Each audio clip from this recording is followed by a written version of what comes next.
आज का मेरा lecture chapter number 6 first physics aptitude से रिलेटेड है। चैप्टर नंबर 6 की मैं आपसे बात करूंगा। चैप्टर नंबर 6 का नाम ग्रेविटेशन है। और ग्रेविटेशन की आप जब भी बात करते हो तो सबसे पहले आपके जहन में लॉ आता है, जो लॉ आप तमाम लोगों ने पढ़ा हुआ है। वो है मेरे पास Newton's law of gravitation. Newton's law of gravitation क्या है? न्यूटन्स लॉ ऑफ ग्रेविटेशन की मैं आपसे बात करता हूँ। मेरे पास लेट सपोज दो बॉडीज मौजूद हैं। दोनों बॉडीज मैंने आपको सामने डायग्राम में बना के दिखाई। एक के मास को मैंने बोला m1, दूसरे के मास को मैंने बोला m2, यानी दो बॉडीज नजर आ रही हैं। इन दो बॉडीज के बाद बेटा ये इन दोनों के दरमियान का डिस्टेंस है, और डिस्टेंस को मैंने किससे लिख दिया है? आर से लिख दिया है। तो न्यूटन ने अपना लॉ दिया था। लॉ ये दिया था बेटा कि उसने कहा इस यूनिवर्स के अंदर हर बॉडी दूसरी बॉडी को अट्रैक्ट करती है। यानी ये फर्स्ट बॉडी, ये m1 जो है m2 को अट्रैक्ट करेगा, और m2 m1 को अट्रैक्ट करेगा। दोनों बॉडीज एक दूसरे को अट्रैक्ट करेंगी। तो मैंने इस तरीके से अट्रैक्शन बना के दिखाई आपके सामने कि सर ये दोनों एक दूसरे पे फोर्स लगा रही हैं। अच्छा, मैंने लिख के दिखाया F1/2। F1/2 का मतलब वो फोर्स जो, क्योंकि देखो ना एरो इस तरफ जा रहा है, यानी वो फोर्स जो पहला वाला अपनी तरफ खींच रहा है दूसरे वाले को। लिखा हुआ ना F1/2। तो 1/2 का मतलब क्या है कि पहला वाला पुल कर रहा है दूसरे वाले को। और यहाँ पर आ जाएगा मेरे पास F2/1। F2/1 का मतलब क्या? आप देखो एरो राइट साइड पे जा रहा है। मतलब दूसरा वाला 2/1 का मतलब दूसरा वाला फोर्स लगा रहा है पहले वाले पे, दूसरा वाला अपनी तरफ इसको पुल कर रहा है। तो आपने लिख के दिखाया F2/1। अब न्यूटन्स लॉ ऑफ ग्रेविटेशन क्या है? तो तमाम लोगों ने इसकी स्टेटमेंट लाजमी पढ़ी हुई है। स्टेटमेंट मैंने आपके सामने दिखाई। स्टेटमेंट क्या, जरा देखिएगा। एवरी बॉडी यानी हर body in this universe attracts every other body, यानी हर बॉडी दूसरी बॉडी को अट्रैक्ट करती है with same magnitude of force. यानी आपको बता रहा है कि दोनों के मैग्नीट्यूड ऑफ फोर्स जो होते हैं वो सेम होते हैं। आगे उसने क्या कहा? Which is directly proportional to the product of their masses. यानी फोर्स का जो डायरेक्ट रिलेशन है वो मास से, F is directly proportional to m1 m2। और आगे बोल रहा है and inversely proportional to the square of the distance between them. यानी फोर्स का डिस्टेंस से जो रिलेशन है बेटा, वो रिलेशन है इनवर्स। यानी F is directly proportional m1 m2 and force is inversely proportional to r square. तो आपने रिलेशन बताया F is directly proportional m1 m2, F inversely proportional to r square. ये दो बातें आपको याद रखनी है कि फोर्स मासेस के प्रोडक्ट से डायरेक्ट रिलेशन है, और डिस्टेंस से आपके पास जो रिलेशन है बेटा, वो रिलेशन है इनवर्स। तो मैंने आप लोगों से शेयर किया Newton's law of gravitation. Newton's law of gravitation में मैंने आप लोगों को दोनों रिलेशंस बताए। अब इसके फॉर्मूले की तरफ चलेंगे। ये रहा बेटा इसका फॉर्मूला, आपको लिखा हुआ नजर आ रहा है। फोर्स का फॉर्मूला होता है F is equal to G m1 m2 upon r square. तमाम लोगों ने फॉर्मूला पढ़ा हुआ है। इस फॉर्मूले को मैं अगर आपको बताऊं तो बेटा ये जी नजर आ रहा है। जी की जो नाम जो नजर आ रहा है वो नजर आ रहा है ग्रेविटेशनल कांस्टेंट। और ये रही जी की value in MK system. The value of G is 6.67 exponential -11 newton metre square per kg square. मैं आपसे एक बात पूछता हूँ बेटा, ये वैल्यू किस साइंटिस्ट ने बताई? मतलब मैं अगर आपसे नाम पूछूं, ये वैल्यू किस साइंटिस्ट ने बताई, किस साइंटिस्ट ने डिटरमाइन करी, तो आपका जवाब क्या होगा? तो यकीनन आप जवाब दोगे सर न्यूटन का लॉ है, तो वैल्यू भी किसने बताई? न्यूटन ने ही बताई। तो ये बात गलत है बेटा। इस कांस्टेंट की वैल्यू, जो कांस्टेंट नजर आ रहा है, इस कांस्टेंट की वैल्यू आपको जिस साइंटिस्ट ने बताई उसका नाम है कैवेंडिश। लॉ तो न्यूटन का है, लेकिन जो वैल्यू जिस साइंटिस्ट ने बताई उसका नाम है कैवेंडिश। इसीलिए इसको आप कैवेंडिश कांस्टेंट भी बोलते हो। मैं आपसे बोलूँ ना, मुझे बताओ कैवेंडिश कांस्टेंट की वैल्यू, इसका मतलब है कि वो आप ग्रेविटेशनल कांस्टेंट की बात कर रहे हैं। तो अब आप बेटा जहन में रखोगे ग्रेविटेशनल कांस्टेंट, ग्रेविटेशनल कांस्टेंट की वैल्यू, ग्रेविटेशनल कांस्टेंट की वैल्यू किसने बताई, और ग्रेविटेशनल कांस्टेंट को क्या कहा जाता है? तो ग्रेविटेशनल कांस्टेंट को कहा जाता है कैवेंडिश कांस्टेंट। तो मैंने आपसे ये बेसिक बातें शेयर करी। इन बातों को देख के एक छोटा सा सवाल आपके सामने है। सवाल देखिए और सजेस्ट कीजिए इसका जवाब क्या हो सकता है। तो सवाल यकीनन आपने सॉल्व किया होगा। सवाल देखते हैं जरा। उससे कहा if the distance between the two bodies becomes 4 times. Distance को आपने 4 टाइम्स कर दिया, यानी जहां आर नजर आ रहा है वहां पे आप रखोगे 4r। अब फॉर्मूले को अगर आप सॉल्व करोगे तो फॉर्मूला मेरे पास है F is equal to G m1 m2 upon r square. जहां पे आपके पास r नजर आ रहा है वहां पे आप 4r रखोगे, तो बेटा ये बन जाएगा मेरे पास 4r का स्क्वायर। ऊपर तो यही रहेगा जी m1 m2, नीचे 4r का स्क्वायर करोगे तो आ जाएगा 16r स्क्वायर। आप बोलेंगे सर बिल्कुल सही कहा, 16r स्क्वायर। बेटा 1/16 को आपने अलग कर लिया, आगे बच जाएगा जी m1 m2 upon r square. और जी m1 m2 upon r square बराबर होता है फोर्स के। तो फोर्स कितने टाइम्स हो जाएगी? आप बोलेंगे सर 116 टाइम्स हो जाएगी। यानी करेक्ट जवाब जो नजर आ रहा है वो ऑप्शन नंबर बी, क्योंकि 1/16 जो नंबर आपके पास आया साथ में, वो नंबर क्या आया? वो नंबर मेरे पास आया 1/16। तो 1/16 का जो पार्ट नजर आ रहा है वो है ऑप्शन नंबर बी। तो करेक्ट जवाब हो जाएगा ऑप्शन नंबर बी इस एमसीक्यू का आंसर। तो मैंने आपसे ग्रेविटेशनल लॉ डिस्कस किया, ग्रेविटेशनल लॉ के बाद उसका एमसीक्यू भी मैंने आप लोगों से डिस्कस कर लिया। इस एमसीक्यू को देखने के बाद अब मैं आपसे इन इस फॉर्मूले से रिलेटेड कुछ मजीद फॉर्मुलों की बात करूंगा। आपके सामने मैंने लिखा बेटा मास ऑफ अर्थ। तो मास ऑफ अर्थ का अगर मैं आपसे फॉर्मूला पूछूं, मास ऑफ अर्थ का फॉर्मूला क्या है, तो यकीनन आप लोगों ने मास ऑफ अर्थ का फॉर्मूला ड्राइव किया। मैं डेरिवेशन तो आपको नहीं करवाऊंगा, मैं डायरेक्ट आपको मास ऑफ अर्थ का फॉर्मूला ही बताऊंगा। मास ऑफ अर्थ का फॉर्मूला होता है ME = G(RE²/G). अब इसमें मेरा नहीं ख्याल है क्योंकि बताने वाली बात है, स्मॉल जी तो ग्रेविटी कहलाती है, ग्रेविटी की वैल्यू होती है 9.8। आर ई कहलाता है radius of earth, radius of earth की वैल्यू होती है 6.4 exponential 6। Capital G gravitational constant है, इसकी वैल्यू होती है 6.67 एक्सपोनेंशियल -11। आप तीनों चीजों की वैल्यूज को पुट करोगे तो जो मास ऑफ अर्थ आता है वो आता है 6 एक्सपोनेंशियल 24 kg। तो आपको मास ऑफ अर्थ की डायरेक्ट वैल्यू भी याद होनी चाहिए। अब इतना बेसिक एमसीक्यू आता तो नहीं है कि बताओ मास ऑफ अर्थ क्या है, लेकिन अगर आ गया तो आपको कम से कम एटलीस्ट याद होनी चाहिए। फिर एक स्टूडेंट तो कुछ वैल्यूज भी याद होनी चाहिए जो खास खास वैल्यूज है। तो मास ऑफ अर्थ की वैल्यू, ये जो फॉर्मूला नजर आ रहा है ME = G(RE²/G), यहाँ से अगर मैं ग्रेविटी का फॉर्मूला बनाऊं तो ग्रेविटी का फॉर्मूला क्या बनेगा? तो आप बोलेंगे सर ये कैपिटल जी ऊपर चला जाएगा, ये बन जाएगा GME, ये RE² नीचे आ जाएगा तो बन जाएगा GME/RE² स्मॉल जी। तो ग्रेविटी का फॉर्मूला मुझे नजर आ रहा है, मैंने ग्रेविटी की हेडिंग लगाई और ग्रेविटी का फॉर्मूला लिख के दिखाया। बेटा ग्रेविटी का फॉर्मूला बन रहा है G(GME/RE²। बेटा दोनों फॉर्मूले आपको याद होने चाहिए। एक याद कर लो मास ऑफ अर्थ का, याद कर लो ग्रेविटी का बना लो, या ग्रेविटी का याद कर लो मास ऑफ अर्थ का बना लो। कोई सा भी एक फॉर्मूला आप याद करो, कि मास ऑफ अर्थ का याद करो, ग्रेविटी का याद करो। दोनों फॉर्मुलों में से कोई एक फॉर्मूला याद होना चाहिए, लेकिन दोनों ही फॉर्मूला आपको इस्तेमाल करना भी साथ साथ आने चाहिए। सबसे इंपॉर्टेंट जो फॉर्मूला है वो ये वाला है, इंपॉर्टेंट फॉर्मूला ग्रेविटी का, क्योंकि ये आगे बहुत सारे आपके एमसीक्यूज में न्यूमेरिकल्स में इस्तेमाल होता है। ग्रेविटी का फॉर्मूला G(GME/RE²)। इन दो फॉर्मुलों को देखने के बाद अब जो मेरे पास टॉपिक नजर आ रहा है वो है डेंसिटी ऑफ अर्थ। बेटा डेंसिटी ऑफ अर्थ का फॉर्मूला क्या है? डेंसिटी ऑफ अर्थ का फॉर्मूला बताऊं? डेंसिटी ऑफ अर्थ का फॉर्मूला लिखा हुआ नजर आ रहा है, देखोगे क्या लिखा हुआ है। डेंसिटी ऑफ अर्थ का फॉर्मूला होता है 3G/4π(G)RE। अच्छा ये भी मैं ड्राइव नहीं कर रहा, क्योंकि डेंसिटी ऑफ अर्थ का फॉर्मूला ड्राइव करोगे ऊपर आएगा मास, नीचे आएगा वॉल्यूम। मास की जगह पे, अब मास नजर आ रहा है, मास की जगह पे क्या रखोगे? यकीनन आपके जहन में सवाल होगा सर नीचे वॉल्यूम होता है तो वॉल्यूम की जगह पे क्या आना चाहिए?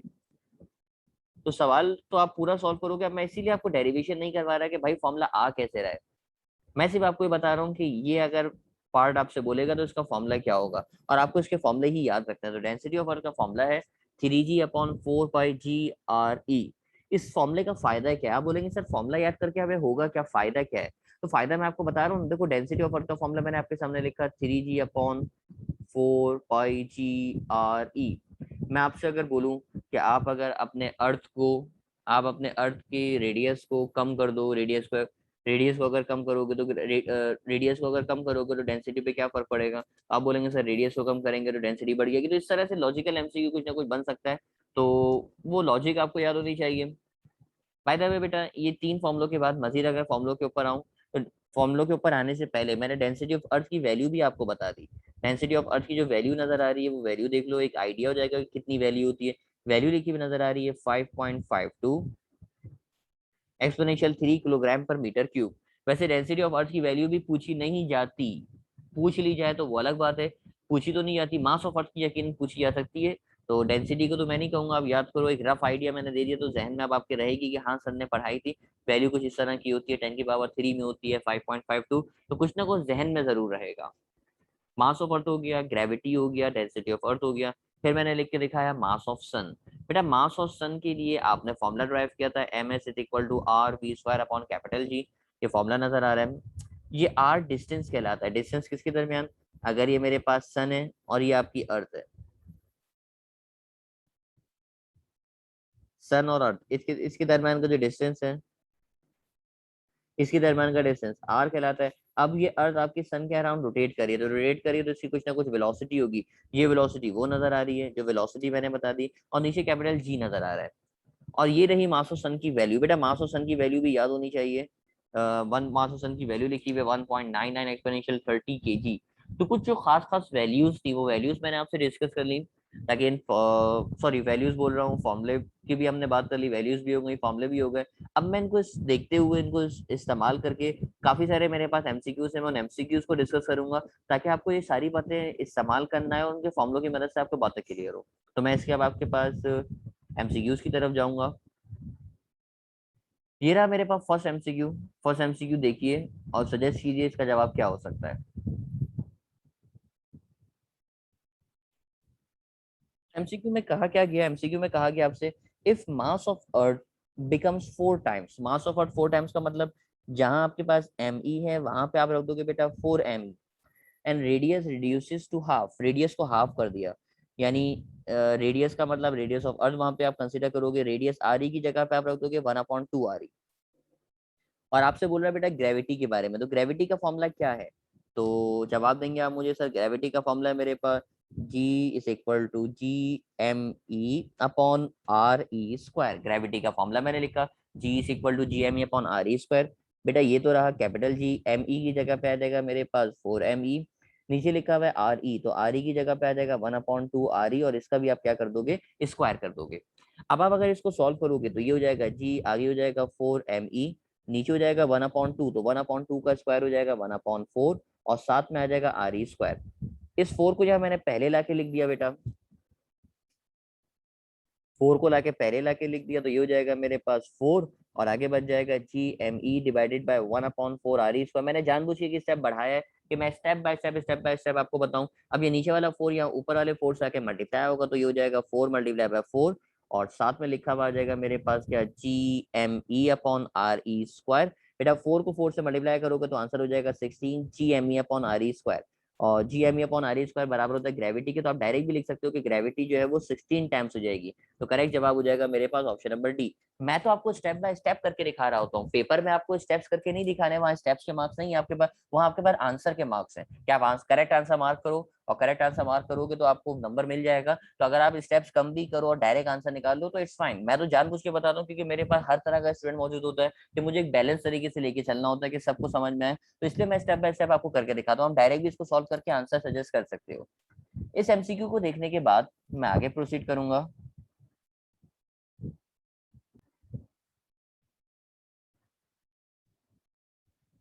ये रहा अगला एमसीक्यू। अब अगले एमसीक्यू में क्या कहा जरा देखते हैं।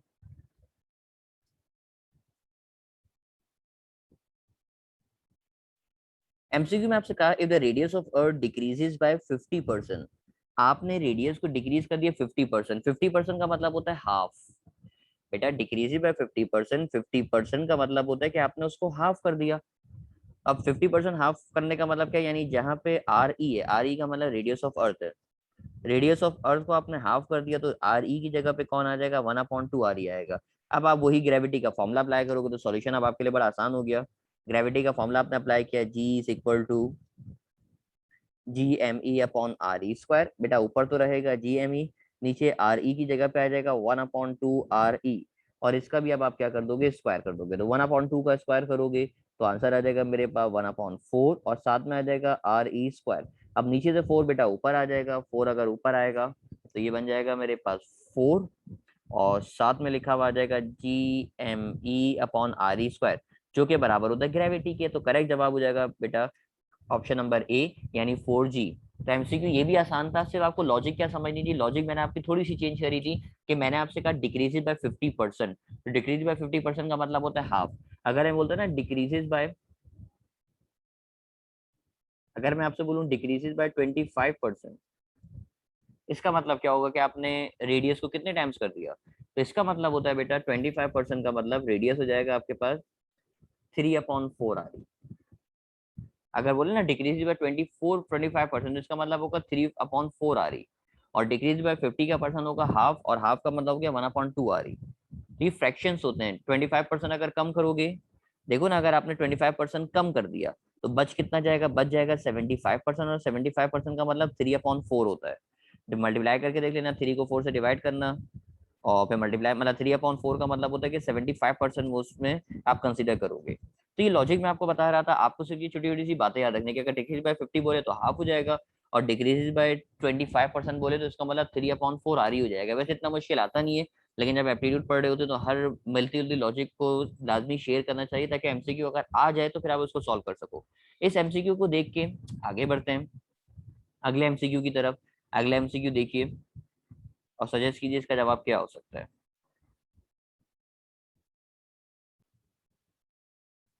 एमसीक्यू में आपसे कहा गया if the radius of earth increases by 30%, आपने रेडियस को 30% इंक्रीज कर दिया। अब देखो 30% रेडियस को इंक्रीज किया, सबसे पहले तो परसेंट को कन्वर्ट करोगे। 30% का मतलब होता है 30 डिवाइडेड बाय 100। 30 को 100 से डिवाइड करोगे तो आंसर आएगा 0.3 आ रही। पहले मैंने इसको लिख के दिखाया कि 30% का मतलब हो गया सर मेरे पास 0.3 आ रही। आपने 0.3 आ रही बेटा बढ़ा दिया, तो मुझे बताओ बढ़ाने के बाद नया रेडियस कितना हो जाएगा। तो आप बोलेंगे सर नया रेडियस जो होगा, देखो पहले रेडियस है आर ई, आपने 0.3 आर ई बढ़ा दिया तो नया रेडियस कितना हो जाएगा। तो नया रेडियस हो जाएगा मेरे पास 1.3 आर ई। तो मैंने आपके सामने रेडियस बढ़ा के दिखाया। बेटा इस बात को समझना पड़ेगा जो मैं बात आपको समझा रहा हूँ। मैंने आपको कहा कि आपने रेडियस बढ़ाया 30%। अगर वो बोले 30% बढ़ाने का, तो आपने पहले लिख के दिखाया 30%। 30% का मतलब हो गया 0.3, और 1 में 0.3 को ऐड कर दोगे तो 1.3 आ रही हो जाएगा। मैं चलो आपको इसकी पहले प्रैक्टिस करवा दूं। मैंने कहा मैंने रेडियस को 40% बढ़ाया, 40% इंक्रीज किया 40%। तो आप बोलेंगे सर 40% का मतलब हो गया 40 डिवाइडेड बाय 100। 40 को 100 से डिवाइड करोगे तो आंसर आएगा 0.4 आ रही। नया रेडियस कितना हो जाएगा, तो पहले आर ई है, आर ई में 0.4 आ रही प्लस कर दोगे तो नया रेडियस हो जाएगा कितना 1.4 आ रही। तो मेरे ख्याल में अब आप इसको सॉल्व कर सकते हो कि कितना परसेंट बढ़ाया तो रेडियस कितना हो जाएगा। तो मैंने भी लिखा सर नया रेडियस हो गया 1.3 आ रही। अब आप देखो ग्रेविटी का फॉर्मूला अप्लाई कर सकते हो। ग्रेविटी का फॉर्मूला है मेरे पास G M E upon R E square. जहां आपको आर ई नजर आ रहा है, आप आर ई की जगह पे क्या रख दोगे, आर ई की जगह पे रखोगे 1.3 और इसका स्क्वायर करोगे। अब 1.3 का स्क्वायर चाहिए, तो बेटा बहुत दफा मैं डेसिमल वाला स्क्वायर आपको बता चुका हूँ कि डेसिमल का स्क्वायर कैसे निकालते हैं। आज फिर मैं आपको बताता हूँ, जरा देखिएगा कि डेसिमल वाला स्क्वायर कैसे निकालोगे। देखो 1.3 का स्क्वायर करना है। मैं आपको बोलता हूँ अगर 1.3 का स्क्वायर है, आप थोड़ी देर के लिए इसको 13 मान लो। 1.3 को डेसिमल हटा दो, 13 मान लो। 13 का स्क्वायर तो आपको याद होगा, 13 का स्क्वायर होता है 169। अब देखो डेसिमल के बाद एक डिजिट है, ऊपर लगा हुआ है स्क्वायर। स्क्वायर का मतलब होता है डबल, एक का डबल करोगे तो दो हो जाएगा। आप डेसिमल को दो दफा जम कराओगे तो डेसिमल यहाँ पहुंच जाएगा, तो आंसर आ जाएगा कितना 1.69। तो जवाब आएगा बेटा मेरे पास 1.69। अगर स्क्वायर नहीं आ रहा तो मैं स्क्वायर और सिखा देता हूँ, आप प्रैक्टिस करके जाओ। देखो मैंने आपसे कहा स्क्वायर निकालो 1.2 का। आप 1.2 को लिखोगे 12, 12 का स्क्वायर करोगे आंसर आएगा 144। डेसिमल के बाद एक डिजिट, स्क्वायर का मतलब डबल, मतलब दो दफा जम कराओगे, एक दो, डेसिमल यहाँ पहुंच जाएगा तो करेक्ट आंसर आ जाएगा कितना 1.44 आ जाएगा। तो ये मेरे ख्याल में प्रैक्टिस हो गई होगी आपको, क्योंकि बहुत दफा आपने सीखा हुआ ऑलरेडी ये। तो मैंने लिख के दिखाया बेटा 1.3 का जो स्क्वायर आएगा मेरे पास वो आएगा 1/1.69। के साथ में लिखा हुआ नजर आ रहा है G M E upon R E square. अब ये G M E upon R E square ये जो नजर आ रहा है ये किसके बराबर है। तो आप बोलेंगे यस सर ये बराबर होता है ग्रेविटी के। तो करेक्ट जवाब हो जाएगा 1/1.69 और साथ में जी आ जाएगा। तो ऑप्शन मुझे मिल गया correct answer option number B, यानी 1/1.69 टाइम्स ऑफ ग्रेविटी। तो थोड़ा सा मुश्किल एमसीक्यू था, बट एमसीक्यूज को मैं जानबूझ के मुश्किल करता जा रहा हूँ ताकि हर किस्म की जो जो लॉजिक हो वो लॉजिक आप सीखते रहो। आपने 3 एमसीक्यू ग्रेविटी के बाद सॉल्व किया, तीनों एमसीक्यू में मैंने डिफरेंट लॉजिक इस्तेमाल करी। अगले एमसीक्यू पे आगे बढ़ूंगा। अगला एमसीक्यू जरा देखिए। अगला एमसीक्यू मैं आपको समझाऊं किस तरीके से होगा। उसने आपसे कहा if a women goes 4 earth radius above the earth surface. अच्छा अब इस डायग्राम को आपको समझना पड़ेगा। ये आपकी अर्थ सरफेस, अर्थ से लेकर सेंटर तक का जो डिस्टेंस होता है इस डिस्टेंस को आप बोलते हैं आर ई। आर ई का मतलब होता है रेडियस ऑफ अर्थ। अब अगर आप सरफेस से ऊपर की तरफ जाओगे, सरफेस से ऊपर बेटा आप जितना भी ऊपर चले जाओ, इस ऊपर जाने को आप बोलते हो हाइट। सरफेस से ऊपर जो जाते हो हाइट, बेटा सरफेस पे जो ग्रेविटी होती है उसको बोलते हो जी, और हाइट पे जो जाते हो उसको बोलते हो जी डैश। यानी सरफेस पे ग्रेविटी आपके पास जी होगी, और अगर हाइट पे जाओगे तो ग्रेविटी क्या हो जाएगी जी डैश हो जाएगी। अब उसने आपसे कहा सवाल में क्या कहा, if a woman goes 4 earth radius above the earth surface. देखो ग्रेविटी का फॉर्मूला क्या है मेरे पास, ग्रेविटी का फॉर्मूला है मेरे पास G is equal to G M E upon R E square. लेकिन अगर वो हाइट पे जाता है तो फॉर्मूला चेंज होता है। फॉर्मूला चेंज होने के बाद बन जाता है G M E divided by R E plus H का होल स्क्वायर। यानी आप एच को नीचे रेडियस के साथ क्या कर देते हो ऐड कर देते हो। यानी जो सेकंड वाला फॉर्मूला नजर आ रहा है, आप इस फॉर्मूले को पहले याद करोगे। फॉर्मूला क्या नजर आ रहा है, G M E divided by R E plus H का होल स्क्वायर। तो आपने फॉर्मूले को याद किया, जो फॉर्मूला आपको नजर आ रहा था कि G dash is equal to G M E divided by R E plus H का होल स्क्वायर, तो फॉर्मूला मेरे पास आ गया। अब उसने आपसे क्या कहा, उसने आपसे कहा कि ऊपर जा रहा है 4 earth radius above the earth surface. बेटा सरफेस से जो ऊपर जाते हो, इस ऊपर जाने को आप किससे लिख रहे हो, सर सरफेस से जो ऊपर जा रहे हैं, इस ऊपर जाने को लिख रहे हैं एच से। इसका मतलब ये है कि एच की वैल्यू वो आपको दे रहा है। एच की वैल्यू कितनी दे रहा है, एच की वैल्यू उसने आपको दी, देखो लिखा ना, क्या क्या लिखा है, 4 अर्थ रेडियस, आपको मेंशन कर रहा है 4 अर्थ रेडियस। तो 4 अर्थ रेडियस का मतलब होता है 4 RE। अगर मैं बोलूं 2 अर्थ रेडियस तो इसका मतलब 2 RE। मैं बोलूं 3 अर्थ रेडियस इसका मतलब 3 RE। उसने आपसे कहा 4 अर्थ रेडियस, इसका मतलब क्या हो जाएगा, इसका मतलब हो जाएगा 4 RE। अब आप देखो बेटा, बड़े आराम से फॉर्मूला अप्लाई करके सॉल्यूशन कर सकते हो। जी डैश का फॉर्मूला बनेगा G dash is equal to G M E divided by R E plus H का होल स्क्वायर। जहां पे बेटा आपको एच नजर आ रहा है, आप एच की जगह पे रखोगे 4 RE, तो मैंने एच की जगह पे 4 RE रखा। ये बन जाएगा G M E divided by R E plus 4 RE, और इसका मैं स्क्वायर करूंगा। बेटा 4 RE में 4 RE को अगर आप प्लस करोगे तो आंसर क्या हो जाएगा, तो आप बोलेंगे सर RE में 4 RE को प्लस करेंगे तो आंसर हो जाएगा 5 RE, और इसका भी मैं क्या कर दूंगा, स्क्वायर कर दूंगा। अब 5 RE का स्क्वायर करोगे आप अगर, तो आप बोलेंगे यस सर 5 RE का स्क्वायर करेंगे तो ये हो जाएगा, नीचे 5 का स्क्वायर करोगे तो 25 हो जाएगा। तो ये बन जाएगा मेरे पास G M E divided by 5 का स्क्वायर हो जाएगा 25, और साथ में आ जाएगा मेरे पास RE स्क्वायर। बेटा 1/25 को अलग कर लोगे और आगे आ जाएगा मेरे पास, आप पूरी वैल्यू को लिख के दिखा दोगे, बच जाएगा मेरे पास G M E upon RE square. और G M E upon RE square बेटा बराबर होता है ग्रेविटी के, यानी जो ग्रेविटी है वो कितने टाइम्स हो जाएगी, तो आप बोलेंगे यस सर ग्रेविटी हो जाएगी 1/25 टाइम्स ऑफ ग्रेविटी। यानी करेक्ट जवाब मुझे नजर आ रहा है ऑप्शन नंबर बी। तो एमसीक्यू बड़ा आसान था, उम्मीद करता हूँ तमाम लोग का एमसीक्यू क्लियर होगा। इस एमसीक्यू को देख के आगे बढ़ेंगे। अगला एमसीक्यू मेरे पास, ये रहा अगला एमसीक्यू। अगला एमसीक्यू देखते हैं जरा क्या है। उसने आपसे कहा if the radius becomes 3 times, radius आपका 3 टाइम्स हो गया। रेडियस 3 टाइम्स का मतलब क्या है, जहां आर ई है वहां पे आप रख दोगे 3 RE।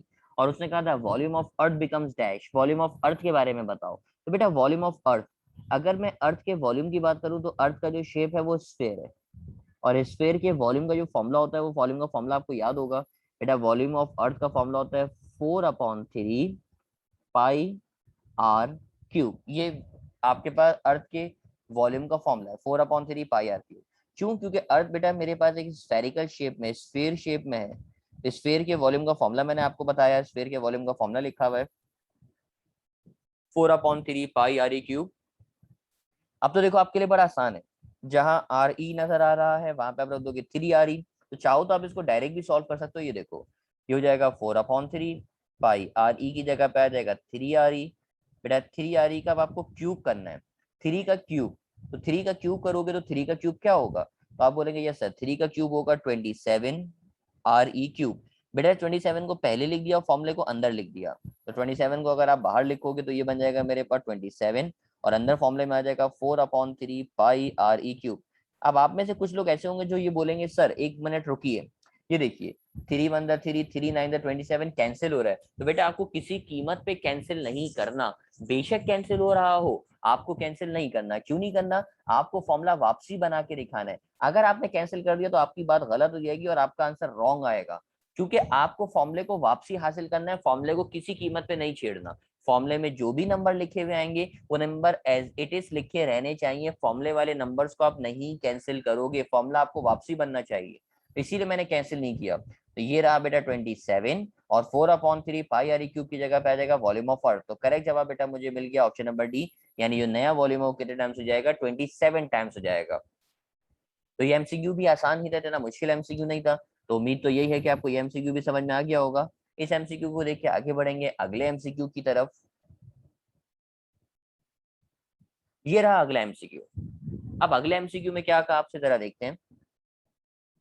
If the radius becomes 2 times, radius अगर 2 टाइम्स हो जाएगा, density of the earth becomes dash, density of earth पे क्या फर्क पड़ेगा।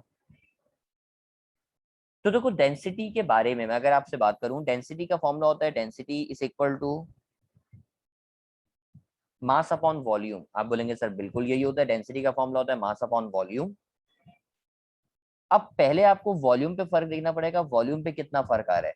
पहले मैं वॉल्यूम का फर्क देखता हूँ आपके सामने, वॉल्यूम का फर्क जरा निकाल के देखते हैं। उसने कहा रेडियस को 2 टाइम्स कर दिया, रेडियस को 2 टाइम्स करने का मतलब क्या है, जहां आर ई है वहां पे आ जाएगा मेरे पास 2 RE।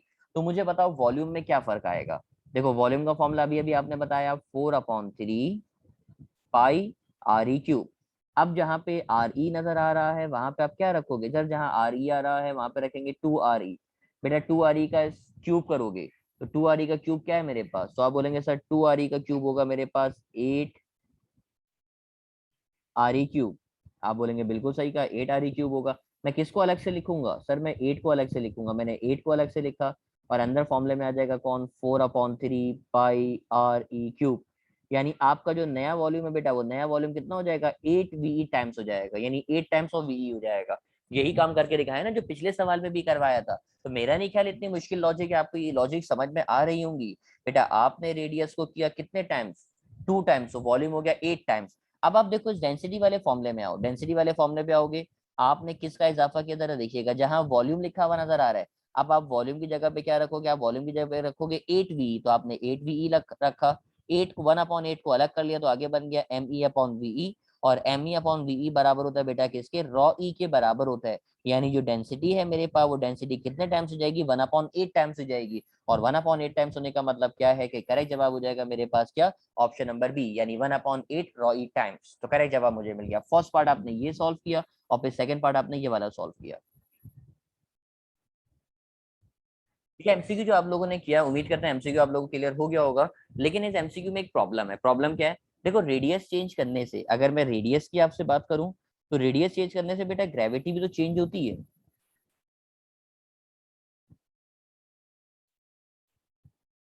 रेडियस चेंज करने से आपके पास ग्रेविटी भी चेंज होती है, ये बात भी है कि ग्रेविटी भी चेंज होती है। तो अगर आप ग्रेविटी, अगर आप डेंसिटी का वो फॉर्मूला यूज करते हैं, जो डेंसिटी का वो वाला फॉर्मूला जो ऑलरेडी आप लोग पढ़ कर आए, मैं फॉर्मूला आपको बताऊं।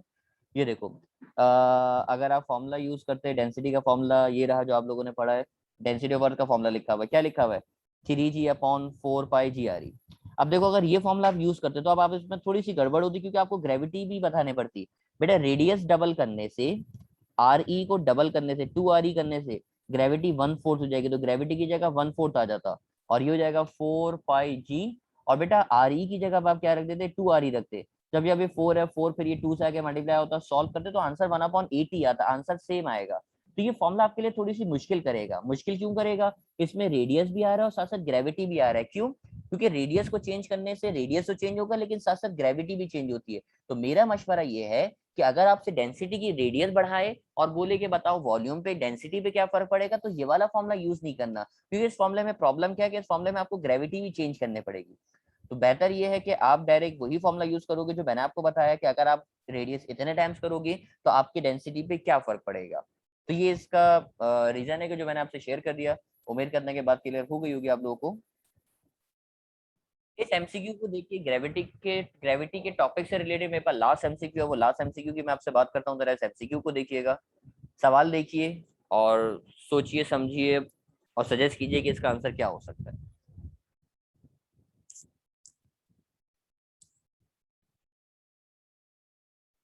तो एमसीक्यू में आपसे क्या कहा, एमसीक्यू में आपसे कहा if the radius decreases bye 50%, radius को 50% डिक्रीज, तो मैंने कहा था ना 50% डिक्रीज करने का मतलब है कि रेडियस को आपने हाफ कर दिया। यानी जहां पे आर ई नजर आ रहा है वहां पे आप रखोगे 1/2 RE। बिल्कुल सही कहा। अब आपसे बात कर रहे हैं वॉल्यूम ऑफ अर्थ की, तो वॉल्यूम ऑफ अर्थ का फॉर्मूला तो अब आपको याद हो गया। बेटा वॉल्यूम ऑफ अर्थ का फॉर्मूला है 4/3 π RE क्यूब। जहां पे आपको आर ई नजर आ रहा है वहां पे आप रखोगे 1/2 RE। 1/2 RE रखने के बाद आपने क्यूब किया, 1/2 का अब अगर आप क्यूब करोगे तो आंसर आ जाएगा मेरे पास, ये तो रहा 4/3 पाई लिखा हुआ है, और अब 1/2 RE का क्यूब हो जाएगा 1/8 RE क्यूब। बेटा किस नंबर को अलग करोगे, तो आप यकीनन मुझे जवाब देंगे सर 1/8 को अलग कर लेंगे, और आगे ब्रैकेट में आ जाएगा मेरे पास कौन, 4/3 पाई RE क्यूब। अच्छा 4/π RE क्यूब बराबर होता है वॉल्यूम के, तो ये बन जाएगा 1/8 VE। तो आप बोलेंगे सर 1/8 वाला तो कोई आंसर ही नजर नहीं आ रहा। तो 1/8 वाला आंसर क्या होता है, 1 को अगर आप 8 से डिवाइड करोगे तो 1 को 8 से डिवाइड करने के बाद आंसर आता है 0.125 और आगे हो जाएगा वी। तो करेक्ट जवाब तो आपको मिल रहा है, बट वो आपको कंफ्यूज करने के लिए डेसिमल में आंसर दिया हुआ है। देखो 0.1 नहीं हो सकता, क्योंकि 0.1 बराबर होता है कि अगर आप 1 को 10 से डिवाइड करो तो 1/10 होता है 0.1, ये आपको पता है। 0.5 नहीं हो सकता, क्योंकि 0.5 का मतलब होता है 1/2 करोगे तो 0.5 होगा, और 1/8 करोगे तो 0.125 होगा। तो आप डिवाइड करके भी देख सकते हो, और चाहो तो इस तरीके से भी आंसर निकाल सकते हो। तो करेक्ट आंसर मुझे मिल गया, करेक्ट आंसर आ गया मेरे पास ऑप्शन नंबर बी। तो एमसीक्यू ये भी आसान था, इतना मुश्किल एमसीक्यू नहीं था। ग्रेविटी से रिलेटेड जितने भी पॉसिबल वेज थे, सारे के सारे वेज मैंने आप लोगों से डिस्कस किए। इन तरीकों को देखने के बाद मैं आगे बढ़ूंगा अपने नेक्स्ट टॉपिक की तरफ। अभी नेक्स्ट टॉपिक है मेरे पास वेरिएशन ऑफ जी का। वेरिएशन ऑफ जी का मतलब ये डेरिवेशन आप लोगों ने की हुई है। वेरिएशन ऑफ जी यानी वैल्यू ऑफ जी का चेंज होना। अब अगर आप अपने सरफेस पे हो, सरफेस से अगर आप हाइट पे जाओगे, तो आपने पढ़ा ना कि सरफेस से हाइट पे जाते हो तो ग्रेविटी चेंज होती है, जिसको आप बोलते हो जी डैश। तो इसका फॉर्मूला ये आपने पढ़ा हुआ है, G dash is equal to G 1 - 2h upon R E. ये एच कहलाती है बेटा मेरे पास हाइट, आपको फॉर्मूला पता होना चाहिए। एच है मेरे पास हाइट, आर ई तो आपको पता है रेडियस है, जी आपकी ग्रेविटी कहलाती है सरफेस पे, ग्रेविटी सरफेस पे होगी। और जी डैश कहलाएगा आपके पास कि ग्रेविटी जब आप किसी हाइट पे जाओगे तो जी जो जी डैश कहलाएगी। तो मैंने मेंशन करके दिखा दिया, सरफेस पे जी है, हाइट पे जी डैश है। इस फॉर्मूले के लिए शर्त यह है कि एच की वैल्यू रेडियस ऑफ अर्थ से कम हो, यानी इतनी हाइट पे जाएगा कि वो रेडियस ऑफ अर्थ से कम होनी चाहिए, यानी H less than are E, यानी हाइट की वैल्यू रेडियस ऑफ अर्थ से कम हो। यानी radius of earth, let suppose ये आपके पास रेडियस ऑफ अर्थ है, रेडियस ऑफ अर्थ इतना है, तो इसकी वैल्यू, हाइट की वैल्यू रेडियस ऑफ अर्थ से छोटी वैल्यू होनी चाहिए। अब देखो ना इस डायग्राम में, देखो हाइट की वैल्यू कम नजर आ रही है, रेडियस ऑफ अर्थ की वैल्यू ज्यादा नजर आ रही है। तो ये इसका रीजन है कि हाइट की वैल्यू अगर रेडियस ऑफ अर्थ की वैल्यू से कम हो तो आप ये फॉर्मूला यूज कर सकते हो, अदरवाइज ये फॉर्मूला फिर आप यूज नहीं कर सकोगे। ये हो गया मेरे पास बेटा पहला फॉर्मूला। पहले फॉर्मूले के बाद सेकंड लिखा हुआ है variation of G with depth. Depth का फॉर्मूला यानी अगर आप अर्थ की सरफेस से अर्थ के अंदर की तरफ आओ, अर्थ से अंदर की तरफ आओगे तो ग्रेविटी होगी, उस ग्रेविटी को भी आप बोलते हो जी। और सरफेस वाली ग्रेविटी, डेप्थ वाली ग्रेविटी को बोलते हो जी डैश, और सरफेस वाली वैल्यू को बोलते हो बेटा आप जी।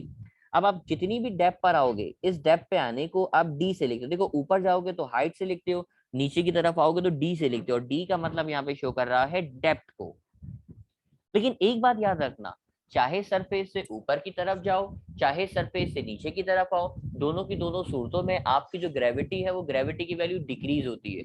यानी सरफेस से चाहे ऊपर की तरफ चले जाओ, सरफेस से चाहे नीचे की तरफ चले जाओ, दोनों की दोनों सूरतें में, दोनों की दोनों सूरतों में आपकी जो ग्रेविटी की वैल्यू है, वो ग्रेविटी की वैल्यू हमेशा क्या होगी, डिक्रीज होगी। तो मैंने डेप्थ वाला फॉर्मुला लिख के दिखाया, डेप्थ वाला फॉर्मुला चाहिए, फॉर्मुला भी इंपॉर्टेंट है, जो मैं अभी आपको एमसीक्यूज में सॉल्व करना सिखाऊंगा। वो फॉर्मुला मैंने आपसे शेयर कर दिया, फॉर्मुला है मेरे पास G dash is equal to G 1 - d upon R E. अच्छा, gravity at the centre of the earth, तो ये तो आपने पढ़ा है ना, सेंटर ऑफ अर्थ पे जो ग्रेविटी होती है बेटा, वो ग्रेविटी जीरो के बराबर होती है, यानी सेंटर ऑफ अर्थ पे कोई ग्रेविटी नहीं होती और वो ग्रेविटी जीरो होती है। तो ये कुछ मैंने आपको बातें आपसे शेयर करी, इन बातों को देख के अब मेरे पास एमसीक्यूज भी हैं, और एमसीक्यूज को भी सॉल्व करते हैं, ताकि एमसीक्यूज भी आप लोगों को सॉल्व करना है। तो ये रहा मेरे पास फर्स्ट एमसीक्यू। एमसीक्यू देखिए और सजेस्ट कीजिए इसका जवाब क्या हो सकता है। तो सवाल में आपसे कहा एट व्हाट डेप्थ, डेप्थ मुझे बताइए, यानी डेप्थ का मतलब डी निकाल के दिखाना है। The value of G becomes 1/4 that it has on the earth surface, यानी ग्रेविटी की वैल्यू 1/4 हो जाएगी। देखो ग्रेविटी की वैल्यू 1/4 को कैसे लिखते हैं, जरा इस बात को मैं समझा दूं। नई जो ग्रेविटी है यानी जी डैश, वो कितने टाइम्स हो रही है, 1/4 हो रही है। 1/4 का मतलब 1/4 लिखा। उस ग्रेविटी के आपसे बोल रहे हैं ना, that it has on the earth surface, यानी उस ग्रेविटी के जो अर्थ सरफेस पे है, और अर्थ सरफेस वाली ग्रेविटी को आपने किससे लिख दिया है, जी से लिख दिया है। यानी जो नई ग्रेविटी है जी डैश, वो 1/4 टाइम्स हो रही है उस ग्रेविटी के जो सरफेस पे है। मैं दोबारा आपको बताऊं, जरा दोबारा देखो।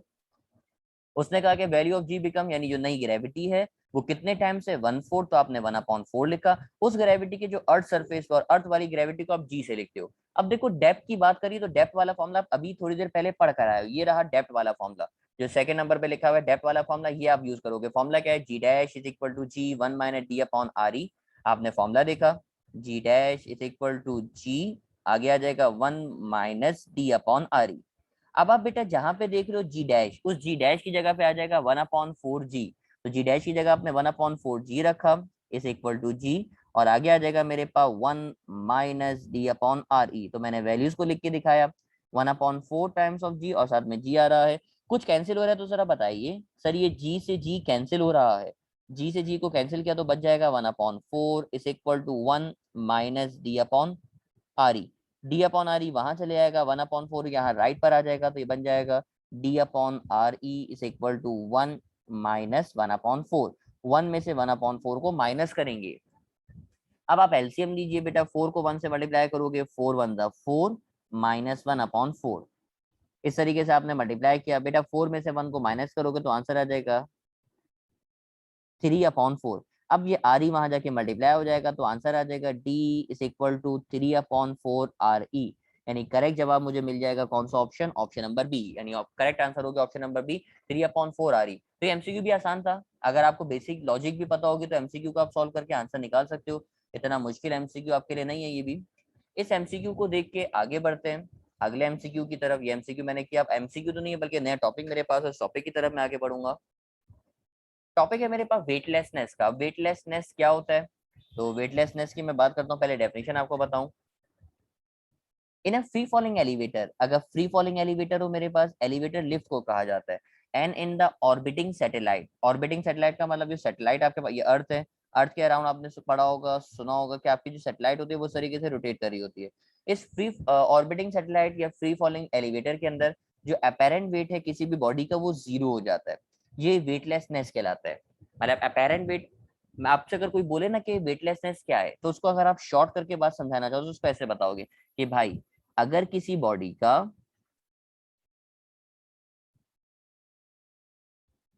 अपेरेंट वेट जीरो हो जाए तो उस चीज को आप बोलते हो वेटलेसनेस। मैंने आपको समझाया वेटलेसनेस, वेटलेसनेस क्या बताया, अगर किसी बॉडी का अपेरेंट वेट जीरो के बराबर हो जाए, अगर किसी बॉडी का अपेरेंट वेट जीरो के बराबर हो जाए तो वो वेट कहलाता है, मेरे वो चीज कहलाती है मेरे पास वेटलेसनेस। तो मैंने आपको वेटलेसनेस बताया। वेटलेसनेस के बाद बेटा देखो कि एलिवेटर, एलिवेटर की डेफिनेशन, एलिवेटर के अंदर क्या होगा तो जरा पढ़िएगा क्या है, एलिवेटर में होता क्या है। इन अ फ्री फॉलिंग एलिवेटर, जब एलिवेटर, अगर कोई फ्री फॉलिंग एलिवेटर है, एक एलिवेटर है जो फ्री फॉल मोशन में, फ्री फॉल मोशन का मतलब क्या है कि लिफ्ट है, लिफ्ट की जो रोप होती है, अगर ये रोप इन केस यहाँ से ब्रेक हो जाए, रोप ब्रेक हो जाए तो ये एलिवेटर फ्री फॉल मोशन में आ जाएगी। तो अब होता क्या है फ्री फॉलिंग एलिवेटर में, both the occupants and the elevator fall together, यानी जो लिफ्ट है ये भी नीचे की तरफ जाएगी और जो बंदा इसमें खड़ा है वो भी नीचे की तरफ जाएगा। therefore cannot push against one another। अब देखो अगर लिफ्ट अपनी जगह पे रुकी हुई है, तो आपने पढ़ा है ना, लिफ्ट अगर अपनी जगह पे रुकी हुई है तो आपका वेट डाउनवर्ड होता है, जबकि इसमें नॉर्मल रिएक्शन लगता है, वो नॉर्मल रिएक्शन को आप लिखते हो आर से। अब लिफ्ट ही नीचे की तरफ जा रही है तो नॉर्मल रिएक्शन प्रोड्यूस नहीं होगा, यानी लिफ्ट भी नीचे तरफ जा रही है, आप भी नीचे की तरफ जा रहे हो, तो ये जो कंडीशन बनती है बेटा, ये कंडीशन बन जाती है फ्री फॉलिंग मोशन की। तो वो सिर्फ मैं डेफिनेशन आपको वैसे याद नहीं करनी, मैं आपको नहीं कहूंगा कि आप डेफिनेशन याद करोगे, मैं सिर्फ आपको लॉजिक समझाना चाह रहा है कि लॉजिक है क्या। तो बात समझ में आ जाए तो बहुत अच्छी बात, नहीं आए तो कोई बात नहीं, क्योंकि मुझे सिर्फ आपको एक ओवरव्यू देना था, ओवरव्यू मैंने आपको कर दिया। एलिवेटर के बाद बेटा सैटेलाइट लिखा हुआ है, सैटेलाइट के बारे में भी लिखा हुआ है। सैटेलाइट के बारे में बता रहा है कि सैटेलाइट में क्या होता है, सैटेलाइट के बारे में बता रहा है। In the orbiting satellite, orbiting satellite के अंदर होता क्या है, बोथ द ऑक्यूपेंट्स, ऑक्यूपेंट मतलब जो सैटेलाइट के अंदर मौजूद है, एंड द सैटेलाइट, दोनों के दोनों move together with same acceleration, दोनों के दोनों सेम एक्सेलरेशन से मूव कर रहे होते हैं towards the centre of the earth and can not push against one another. ये सैटेलाइट की आपको लॉजिक बता रहा है कि एलिवेटर के अंदर आपके फ्री फॉलिंग मोशन होती है और सैटेलाइट के अंदर के ऑक्यूपेंट और सैटेलाइट दोनों के दोनों,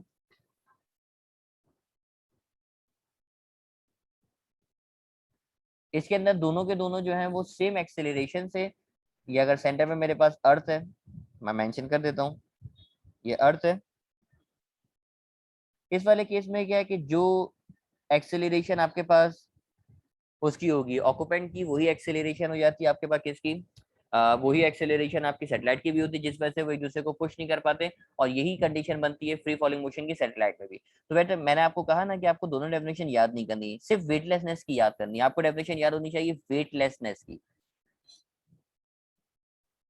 जबकि जो डेफिनेशन आपको याद नहीं करनी वो मैंने आपको बताई, जो डेफिनेशन आपको याद नहीं करनी वो एलिवेटर है और सैटेलाइट है, वो दोनों आप याद नहीं करोगे। तो मेरे ख्याल में आप ये बात आपको क्लियर हो जानी चाहिए, इतनी कोई मुश्किल बात नहीं। लेकिन अब मैं बारी बारी करके एलिवेटर और सैटेलाइट के फॉर्मूले जरूर आपको पढ़ाऊंगा, क्योंकि वो फॉर्मूले आपको पढ़ने हैं। वो फॉर्मूले आप पढ़ लोगे तो फिर बहुत सारी बातें आपको समझ में आएंगी और एमसीक्यूज करना आएंगे। तो मैं फॉर्मूले आपको पढ़ाऊं वेटलेस एलिवेटर से रिलेटेड। लेट्स सपोज ये मेरा एलिवेटर है, इस एलिवेटर के अंदर मैंने एक वेट बैलेंस को हैंग किया। वेट बैलेंस जो वेट बताता है ना कि आपका कितना वेट है, कितना वेट है आपका, तो ये वेट बताएगा आपको, ये वेट बैलेंस है।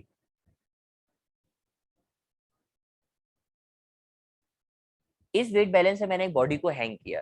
इस बॉडी को हैंग करने के बाद ये नीचे की तरफ इसका वेट बताएगा। मैं अगर लिख के दिखाऊं, ये इसका वेट होगा। जिस वेट को लिखोगे बेटा आप किससे, एम जी से। और ये इसमें अपेरेंट वेट इसको शो करेगा, जिसको आप किससे लिखोगे, जो इसका असल वेट होगा उसको डब्ल्यू से लिख सकते हो, यानी डब्ल्यू और एम जी। और जो बराबर होता है बेटा टेंशन के बराबर होता है, क्योंकि आपने जो पढ़ा होगा ना, वेट बैलेंस जो वर्क करता है वो टेंशन के ऊपर वर्क करता है। यानी आपने किसी बॉडी को हैंग किया, आपने किसी बॉडी को हैंग किया, तो इस स्ट्रिंग के अंदर टेंशन होती है, इसको खींचता है नीचे की तरफ, तो इसका वेट इसको नीचे की तरफ पुल करता है, जिसको आप एम जी से लिखते हो। और इसमें टेंशन होती है अपर, जिसको आप किससे लिखते हो, टी से लिखते हो। वैसे इस डायग्राम की भी जरूरत नहीं है, मेरा जो असल काम था वो तो सिर्फ आपको फॉर्मूले बताना था, और फॉर्मूलों से फिर वो लॉजिक सिखाना था। तो फॉर्मूलों की तरफ मैं आगे बढ़ूंगा। बेटा इन केस अगर आपका एलिवेटर अपवर्ड मूव करे, यानी आपका एलिवेटर बेटा मूव कर रहा हो अपवर्ड, तो फॉर्मूला मेरे पास बनता है W dash is equal to M G plus A. यानी फॉर्मूला बनता हुआ नजर आ रहा है। अगर आपका एलिवेटर अपवर्ड मूव कर रहा हो तो अपवर्ड के लिए फॉर्मूला बना हुआ है W dash is equal to M G plus A. बेटा ग्रेविटी में आप एक्सेलरेशन को प्लस कर रहे हो या माइनस कर रहे हो, तो आप बोलेंगे सर हम ग्रेविटी में एक्सेलरेशन को प्लस कर रहे हैं, और जब किसी वैल्यू को प्लस करते हो तो उसकी वैल्यू बढ़ जाती है। तो बढ़ने का मतलब क्या हुआ, अब जरा देखना। बढ़ने का मतलब ये हुआ कि जो आपका अपेरेंट वेट है वो रियल वेट से ज्यादा हो जाएगा। देखो ना बेटा, आप आपने ग्रेविटी में एक्सेलरेशन को ऐड किया, और जब ऐड करते हो तो ऐड करने से वैल्यू जो है वो क्या हो जाती है, बढ़ जाती है, वैल्यू इंक्रीज हो जाती है। तो पढ़ो ना कंडीशन क्या लिखी हुई है। कंडीशन लिखी हुई नजर आ रही है कि आपका जो अपेरेंट वेट है बेटा, ये अपेरेंट वेट रियल वेट से क्या हो जाएगा, ज्यादा हो जाएगा, यानी बढ़ जाएगा। तो अब एमसीक्यू में क्या बोलेगा आपसे, एमसीक्यू में बोलेगा बताओ कि अगर एलिवेटर अपवर्ड मूव करे तो कौन सा वेट ज्यादा होगा। तो आपको अब ये की पॉइंट मिल गया कि अगर एलिवेटर अपवर्ड मूव करेगा तो अपेरेंट वेट ज्यादा होगा, जबकि रियल वेट जो नजर आ रहा है वो रियल वेट क्या हो जाएगा, कम हो जाएगा, यानी apparent weight is more than the real weight. अब यही एलिवेटर अगर डाउनवर्ड मूव करेगा तो फॉर्मूला जरा देखना क्या हुआ। तो आप बोलेंगे सर अब फॉर्मूले में से आप देखोगे तो ग्रेविटी में एक्सेलरेशन को माइनस कर रहे हो। अब आप ऐड नहीं कर रहे बल्कि आप क्या कर रहे हो, सबट्रैक्ट कर रहे हो। और अगर सबट्रैक्ट करते हो तो आपके पास जो वैल्यू है वो वैल्यू इंक्रीज नहीं होती, बल्कि वैल्यू क्या हो जाती है, डिक्रीज हो जाती है। तो अब आप क्या लिखोगे, अपेरेंट वेट ज्यादा होगा या अपेरेंट वेट कम होगा। तो आप लिख के दिखाओगे सर क्योंकि वैल्यू डिक्रीज होगी, यानी अपेरेंट वेट कम होगा, apparent weight is less than the real weight. ऊपर वाले केस में अपेरेंट वेट ज्यादा हो रहा था, नीचे वाले केस में अपेरेंट वेट जो है कम हो गया रियल वेट से। तो बेटा अब ये बहुत इंपॉर्टेंट की पॉइंट है जो एमसीक्यूज में आपसे पूछे जाएंगे, जो आपको याद करने हैं। उम्मीद है कि आपको बातें समझ में आ रही होंगी और आप इसको याद करोगे, और याद आपको लाजमी करने हैं कि किस वाले केस में क्या ज्यादा होगा। अगर एलिवेटर अपवर्ड मूव करे तो अपेरेंट वेट ज्यादा होगा रियल वेट से, अगर एलिवेटर डाउनवर्ड मूव करे तो अपेरेंट वेट कम होगा रियल वेट से। कितना होगा ये भी निकाल सकते हो। अगर मैं आपको बताऊं, लेट सपोज आपका एलिवेटर अपवर्ड मूव कर रहा है, और मैं फॉर्मूला आपको बता दूं W dash is equal to M G plus A. अब मैं अगर आपको तीनों चीजों की वैल्यूज दे दूं, मैं आपको बॉडी का मास बता दूं, ग्रेविटी तो आपको पता है, ग्रेविटी की वैल्यू होती है 9.8, और मैं आपको अगर एक्सेलरेशन बता दूं तो आप इसकी मदद से जो वेट निकालोगे बेटा, जो वेट का आंसर निकालोगे, ये वेट का आंसर कहलाएगा आपके पास कौन सा वेट, अपेरेंट वेट कहलाएगा।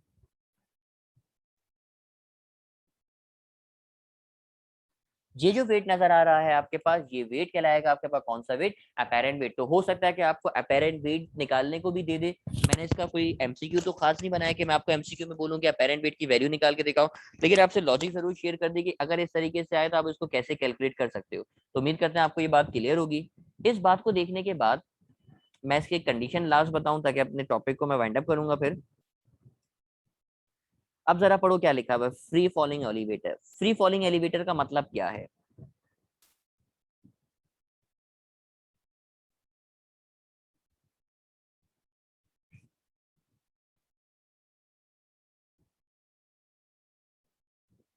मुझे पहले सजेस्ट कीजिएगा फ्री फॉलिंग एलिवेटर। बेटा फ्री फॉलिंग एलिवेटर का मतलब क्या है? फ्री फॉलिंग एलिवेटर का मतलब है कि आपका एलिवेटर डाउनवर्ड मूव कर रहा है। आप बोलेंगे सर बिल्कुल सही कहा। फ्री फॉलिंग एलिवेटर का मतलब ये है कि आपका जो एलिवेटर है वो डाउनवर्ड मूव कर रहा है, और अगर डाउनवर्ड मूव करता है तो फॉर्मूला बनता है W dash is equal to M G minus A. यानी अगर डाउनवर्ड मूव करेगा तो फॉर्मूला बनेगा W dash is equal to M G minus A. मुझे बताओ फ्री फॉलिंग मोशन में एक्सेलरेशन किसके बराबर होती है? तो आप बोलेंगे सर ये बात हमें पता है, फ्री फॉलिंग मोशन में एक्सेलरेशन बराबर होती है ग्रेविटी के। यही होता है ना, फ्री फॉलिंग मोशन में जो एक्सेलरेशन है वो बराबर होती है ग्रेविटी के। पहले मैंने फॉर्मूला लिखा डाउनवर्ड का, फिर जहां पे एक्सेलरेशन नजर आ रहा है वहां पे जी आ जाएगा। जी क्यों आएगा? क्योंकि फ्री फॉलिंग मोशन है, और फ्री फॉलिंग मोशन में एक्सेलरेशन बराबर होती है ग्रेविटी के। तो एक ही जगह पे आप रखोगे जी, ये बन जाएगा एम जी, और एक ही जगह पे भी आ जाएगा जी। बेटा ये जी माइनस जी करोगे तो जी में से जी को माइनस करोगे तो आंसर आएगा 0। तो ये बनेगा W dash is equal to M multiply by 0। और एम को अगर आप 0 से मल्टीप्लाई करोगे तो आपका जो अपेरेंट वेट है बेटा क्या हो जाएगा? 0 हो जाएगा। तो यही तो मैं आपको बता रहा था कि अगर आपकी फ्री फॉलिंग बॉडी होगी तो जो आपका अपेरेंट वेट है बेटा वो अपेरेंट वेट 0 हो जाएगा। और अपेरेंट वेट 0 होने को ही तो आप क्या बोलते हो?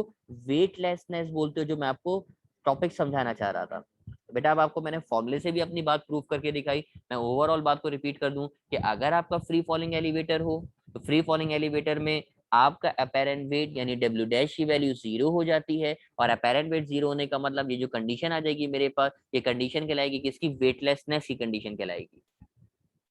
मैं लिख के दिखा दूं कि अगर एक्सेलरेशन ग्रेविटी के बराबर हो जाए तो अपेरेंट वेट 0 के बराबर हो जाता है। ये सॉल्यूशन भी अगर आप चाहो तो यहाँ पे लिख सकते हो W dash is equal to M G minus A लिखा, ये हो जाएगा एम। बेटा ए की जगह पे जी आ जाएगा तो बन जाएगा जी माइनस जी। जी में से जी को माइनस करोगे तो आंसर आएगा 0। एम को 0 से मल्टीप्लाई करोगे तो जो आपका अपेरेंट वेट है बेटा, ये अपेरेंट वेट 0 हो जाएगा। तो मैंने सॉल्व करके भी आपको दिखा दिया ताकि आपको लॉजिक याद रहे। तो उम्मीद करते हैं आप तमाम लोगों को बात क्लियर होगी। इस बात को देखने के बाद अब मैं लास्ट टॉपिक की तरफ आगे बढ़ूंगा, और लास्ट टॉपिक है मेरे पास artificial gravity in a moving satellite. एक मूविंग सैटेलाइट के अंदर अगर आप आर्टिफिशियल ग्रेविटी निकालोगे तो वो किस तरीके से निकाला जाता है वो बात मैं आपसे कर लूँ, फिर इसका एक एमसीक्यू है। मेरे पास एक सैटेलाइट मौजूद, इस सैटेलाइट को बेटा आप इस तरीके से रोटेट कराते हो, सैटेलाइट आपकी रोटेट कर रही होती है। इस रोटेशन की वजह से आप इसके अंदर ग्रेविटी प्रोड्यूस करते हो। तो आपके जहन में लॉजिक जरूर होगी सर रोटेट कराने से ही ग्रेविटी क्यों आ रही है? तो आपने पढ़ा है ना, किसी भी बॉडी को अगर आप सर्कुलर पाथ में रोटेट कराते हो, किसी भी बॉडी को सर्कुलर पाथ में रोटेट कराते हो तो उसके बाद एक्सेलरेशन आती है जिसको आप बोलते हो सेंटीपिटल एक्सेलरेशन। और यही सेंटीपिटल एक्सेलरेशन को बराबर लेते हो बेटा किसके? ग्रेविटी के बराबर कंसीडर करते हो। तो इस वजह से आप इस सैटेलाइट को इस तरीके से सर्कुलर पाथ में क्या कराते हो? रोटेट कराते हो। तो आपसे अगर कोई बोले ना कि आर्टिफिशियल ग्रेविटी, आर्टिफिशियली आप ग्रेविटी को कैसे क्रिएट करते हो सैटेलाइट में, तो आप उसको जवाब देना कि भाई हम अपनी बॉडी को क्या करा, अपनी सैटेलाइट को क्या कराते हैं? रोटेट कराते हैं। और रोटेट कराने की वजह से जो एक्सेलरेशन उसके अंदर आती है वो है सेंट्रीपिटल एक्सेलरेशन। और सेंट्रीपिटल एक्सेलरेशन की वजह से जो प्रोड्यूस करता है वो क्या है? ग्रेविटी है। तो एक आधा एमसीक्यू यहाँ से बन सकता है। और ये रही इसकी फ्रिक्वेंसी का फॉर्मूला, मैंने लिख के भी दिखा दिया, आप इसके अल्फाज पढ़ लो बेटा, अल्फाज क्या लिखे हुए।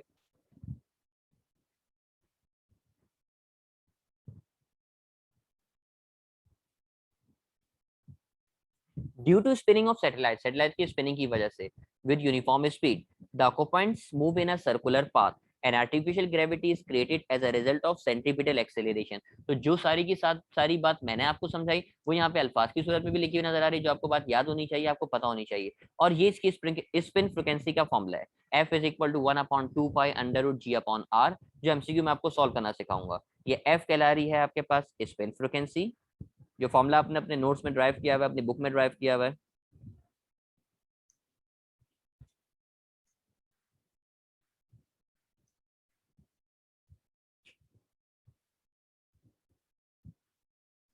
जी तो कहलाती है आपके पास ग्रेविटी, जबकि ये आर जो नजर आ रहा है बेटा, ये आर इसका रेडियस कहलाता है। ये जो डिस्टेंस है ये आर कहलाएगा। हाफ डिस्टेंस आर कहलाएगा, पूरा डिस्टेंस आर नहीं कहलाता, हाफ डिस्टेंस आर कहलाएगा।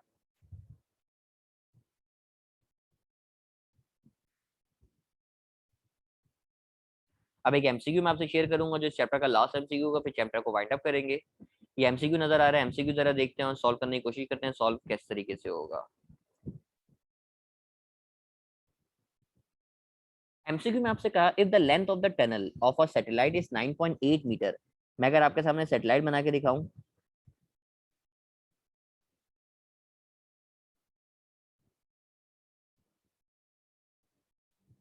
देखो आपको सैटेलाइट की टनल की लेंथ बता रहा है, टनल की लेंथ का मतलब कि पूरी लेंथ बता रहा है, और ये पूरी लेंथ आपको कितनी बता रहा है, तो आप बोलेंगे सर पूरी लेंथ बता रहा है 9.8 मीटर, जबकि हमारा जो फॉर्मूला है उस फॉर्मूला में हमें रेडियस चाहिए।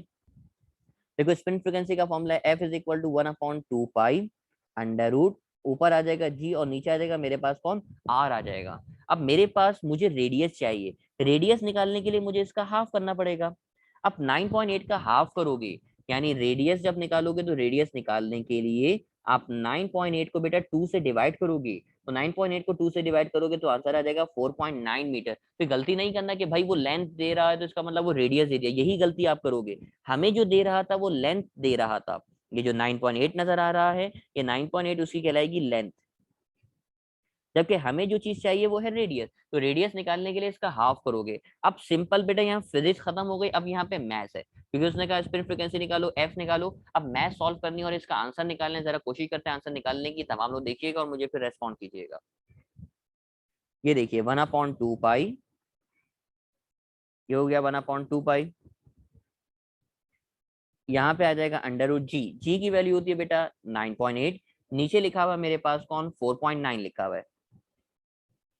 4.9 को 9.8 से कैंसिल करोगे तो ये देखो कैंसिलेशन बड़ी आसान सी है, इसका डबल है, क्योंकि 4.9 मतलब 4.9, 4.9 टू 9.8 होगा, तो ये तो कैलकुलेशन बड़ी आसान सी है, तो आप बड़े आराम से इसको कर सकते हो डिवाइड, क्योंकि 4.9 का डबल 9.8 होता है।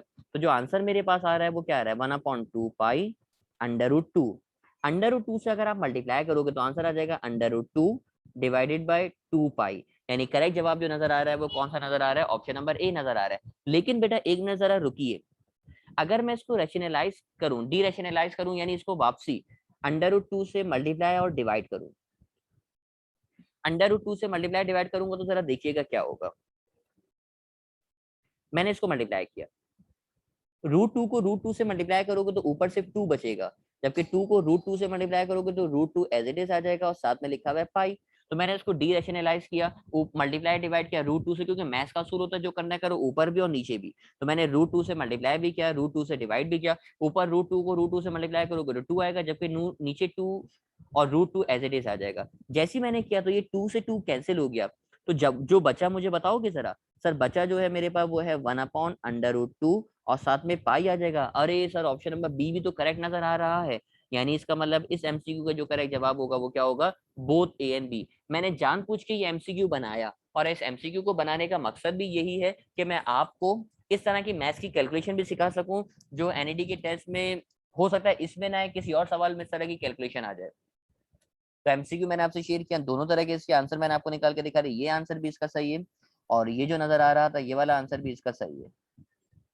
तो यहाँ पहुंच के आपको चैप्टर नंबर 6 है वो कंप्लीट हो गया। उम्मीद करते हैं आप तमाम लोगों को चैप्टर क्लियर होगा, बड़ा छोटा सा और आसान सा चैप्टर था, जितनी लॉजिक वगैरह थी मैंने आप लोगों से शेयर की। आप तमाम लोग इसके ऑनलाइन टेस्ट अब लाजमी सॉल्व कीजिएगा, ऑनलाइन टेस्ट इसके काफी सारे उसमें एमसीक्यूज हैं, ऑनलाइन टेस्ट सॉल्व कीजिए, इसके एमसीक्यूज की वर्कशीट की जो लेवल्स की वर्कशीट है वो सॉल्व कीजिए और चैप्टर की अपनी तैयारी को कंप्लीट कीजिए।